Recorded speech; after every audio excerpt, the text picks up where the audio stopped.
অনেক কষ্ট করে এমন একটা পেয়েছি যাকে আমাকে ভোগ দিতেই হবে। এই শুভ লগ্নে জন্মগ্রহণ করা মেয়েটা আমার সেই সকল শক্তির আধার হবে। জয় জয় বাবা, জয় বাবা, আমাকে আমাকে এই বিপদ থেকে উদ্ধার করুন বাবা। তোর সকল কামনা মনস্কামনা পূর্ণ হবে।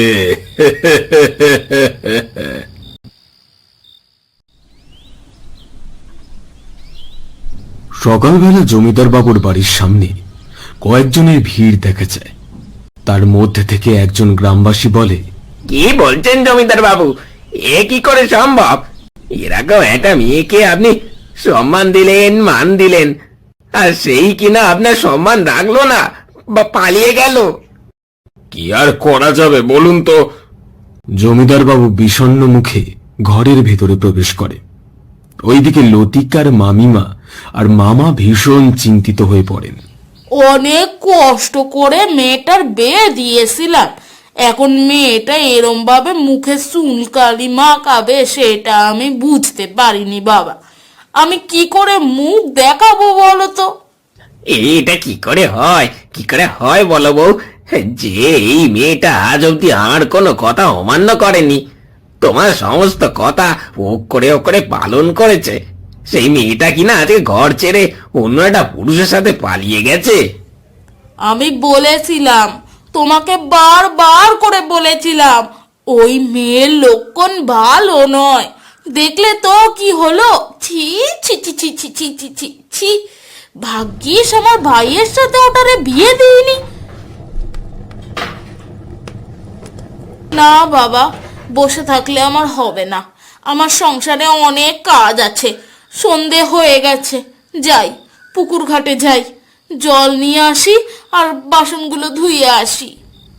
এই বলে মামিমা ভর সন্ধেবেলা পুকুর ঘাটে একটা কলসি নিয়ে চলল। চারিদিক অন্ধকার, ঝিঝি পোকাও আজকে ডাকছে না। পরিবেশ এতটা শান্ত আগে কখনো হয়নি। মামিমা আর চারিপাশটা ভালো করে দেখে আস্তে আস্তে পুকুর ঘাটে নামল। জল নেওয়ার চেষ্টাই করছিল, এমন সময় হঠাৎ তার মনে হলো ও কানের সামনে কেউ যেন একটা কথা বলল। মামিমা, ও মামিমা। কে কে? আমি আমি লতিকা। মামিমা ভয়ে ভয়ে চারিদিকটা ভালো করে দেখে। এমন সময় পুকুরের মাঝে বড় মতন ঘাই টানতে শুরু হয়।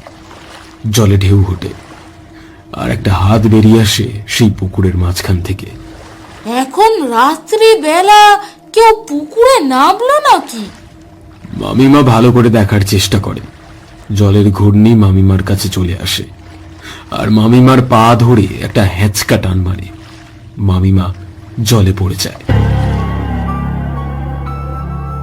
আমাকে বাঁচাও, বাঁচাও, আমাকে আমাকে বাঁচাও, কে আছো? আমাকে বাঁচাও।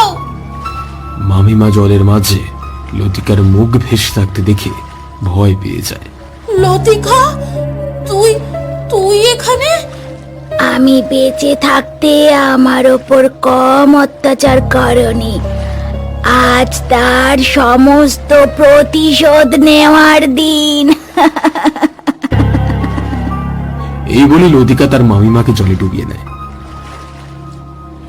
অনেকক্ষণ থেকে তার স্ত্রী ঘরে আসছে না দেখে পুকুর পাড়ে গিয়ে দেখে স্ত্রীর মৃতদেহ ভেসে উঠেছে। কান্নায় ভেঙে পড়ে লতিকার মামা।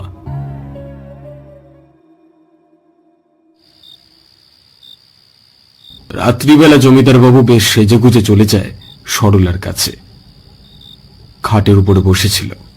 এতক্ষণে তোমার আসার সময় হলো? আর বলো না, যা ঝড় ঝাপটা গেল।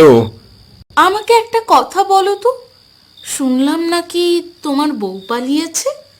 সত্যি করে বলবে, বউ পালিয়েছে না তুমি কিছু করেছো? তোমার কি মনে হয়? হ্যাঁ, কি মনে হয় বলো? আমি আমার বউকে কেন কিছু করতে যাব? বউ পালিয়েছে পালিয়েছে তার কোনো প্রেমিকের সাথে। তা ভালোই হয়েছে। বউ এসে যাওয়ার পর থেকে তুমি আমাকে কম সময় দিতে, এবার তুমি আমাকে বেশি সময় দেবে।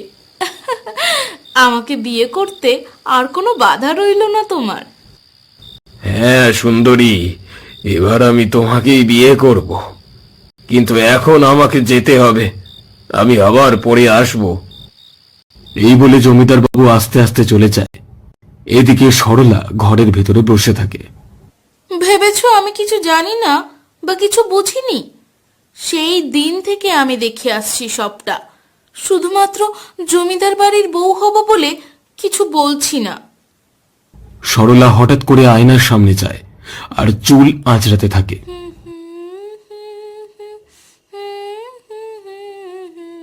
চুল আঁচড়াতে আঁচড়াতে হঠাৎই লক্ষ্য করে তার পিছনে কেউ দাঁড়িয়ে আছে। আয়নাতে তার ভয়ঙ্কর প্রতিবিম্ব ফুটে ওঠে। কে কে এখানে? কে? সরলা ভয়ে পিছনে তাকিয়ে দেখে, পিছনে দাঁড়িয়ে আছে লতিকার আত্মা। তুই কিনা বাড়ির বউ হবি, তাও আবার জমিদার বাড়ির বউ? কোনোদিনও না, কোনোদিনও না। এই বলে লতিকার প্রেতাত্মা সরলার মাথাটাকে ধরে মোটকে দেয়। সরলার দেহটা লুটিয়ে পড়ে মাটিতে। ওইদিকে সকালবেলা দিদির মৃত্যুর খবর শুনে প্রশান্ত চলে আসে। সমস্ত কাজ সেরে সন্ধেবেলা প্রশান্ত ঘরের ভেতর মন খারাপ করে বসে। এসব আমি কি শুনছি? লতিকাটা কি পালিয়ে গেছে? এটা কি সম্ভব? প্রশান্ত লক্ষ্য করে তার সামনে একটা কালো ধোঁয়া আস্তে আস্তে একটা মূর্তি ধারণ করে। প্রশান্ত ভয় পেয়ে যায়। তখনই শুনতে পায় একটা কণ্ঠস্বর। আমি আমি লতিকা, ভয় পেও না, ভয় পেও না। এইসব কি হচ্ছে? এটাই সত্যি, এটাই বাস্তব। আমি মারা গেছি, আমি পালিয়ে যাইনি। আমি তোমাকে ভালোবেসেছিলাম প্রশান্ত দা, কিন্তু মা জোর করে আমাকে ওই জমিদার বাবুর সাথে বিয়ে দেয়। আর জমিদার বাবু বিয়ে করেছিল আমাকে শুধুমাত্র বলি দেওয়ার জন্য। ওই তান্ত্রিক কাপালিক আমাকে বলি দিয়েছে, তারপর দেহটা মাটির তলায় পুঁতে দিয়েছে। কিন্তু কেন? আমি জানি না, আমিও সব জানি না। ওই তান্ত্রিককে আমি কিছু করতে পারবো না, কিন্তু জমিদারকে আমি ছাড়বো না আমি। এই বলে লতিকার আত্মা আবারও বাতাসে মিশে যায়। ওদিকে জমিদার বাবু সরলার মৃত্যু হয়েছে শুনে একটু ভয় পায়।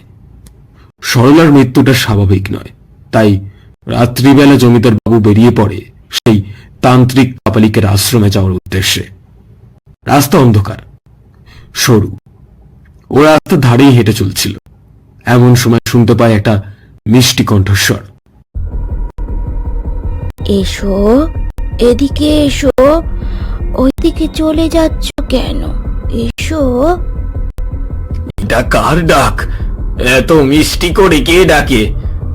আমাকে কেন ডাকছে? চলে এসো আমার কাছে, আমি তোমার অপেক্ষায় বসে আছি যে, আমি ডাকছি তোমাকে। এভাবে আমাকে সরলা ডাকতো? এটা কি সরলা? কিন্তু কিন্তু তা কি করে হয়? জমিদার বাবু দ্রুত হাঁটতে শুরু করে। এমন সময় প্রকৃতি উতলা হয়, জোরে জোরে বাতাস বইতে থাকে। জমিদার বাবুর সামনে তৈরি হয় এক বাতাসের ঘূর্ণি, আর সেখান থেকে বেরিয়ে আসে এক প্রকাণ্ড হাত। এসব আমি কি দেখছি? এগুলো কি হচ্ছে আমার সাথে?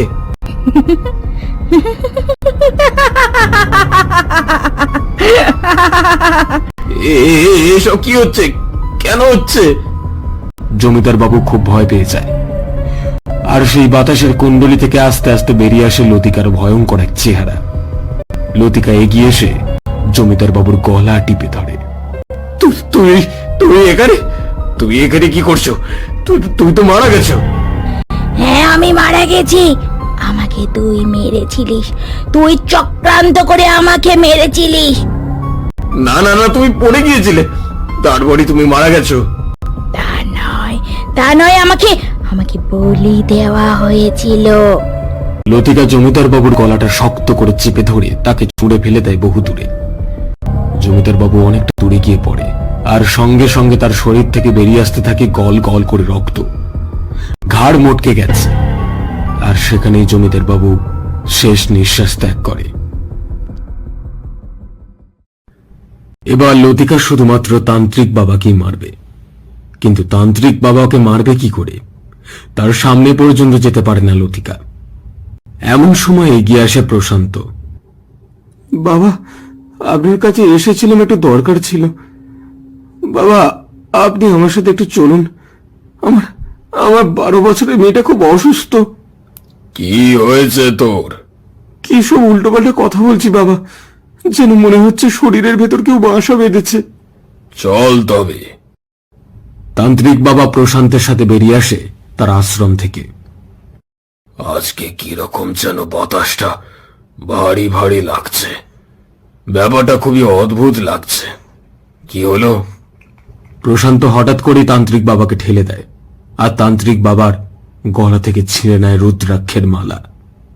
এবার এবার তুমি তোমার প্রতিশোধ নাও।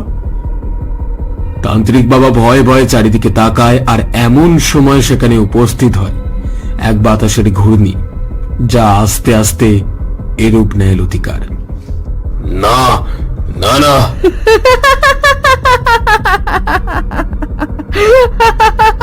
তুই আমার কিছু করতে পারবি না। তোর পাপের বোঝা পূর্ণ হয়ে গেছে শয়তান। ভগবানও তোকে আর বাঁচাবে না, বাঁচাবে না।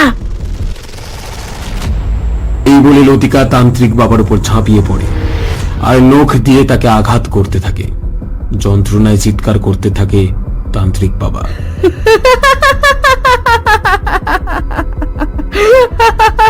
অবশেষে ভয়ঙ্কর ভাবে হাসতে হাসতে লতিকা তান্ত্রিক বাবার পেটের ভেতর নখ যুক্ত হাত ঢুকিয়ে দেয়। লুটিয়ে পড়ে মাটিতে। লতিকার আত্মার শান্তি পায়। অঝোর নয়নে কাঁদতে কাঁদতে এসে প্রেত আত্মা লুকিয়ে পড়ে মাটিতে। শান্ত হও লতিকা, শান্ত হও। আমার ভাগ্য দেখো, কোনোদিনও এই ভালো ছিল না। যদি একটু ভালো হতো, আমারও সংসার হতো, আমি তোমার সাথে থাকতে পারতাম। কেন হলো? আমি কি দোষ করেছি?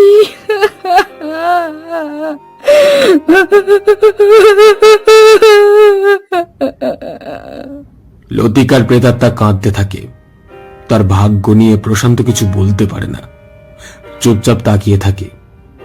কিছু কিছু সময় আমরা কিছুই বলতে পারি না, শুধু অনুভব করতে পারি।